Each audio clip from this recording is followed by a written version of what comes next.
vivía, me preguntaba. Sobreviviendo, dije, sobreviviendo.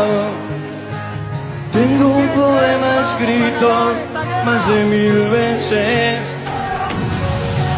Y en él repito siempre que mientras alguien proponga muerte, sobre esta tierra y se fabriquen armas para la guerra, yo pisaré estos campos sobreviviendo, todos frente al peligro, sobreviviendo.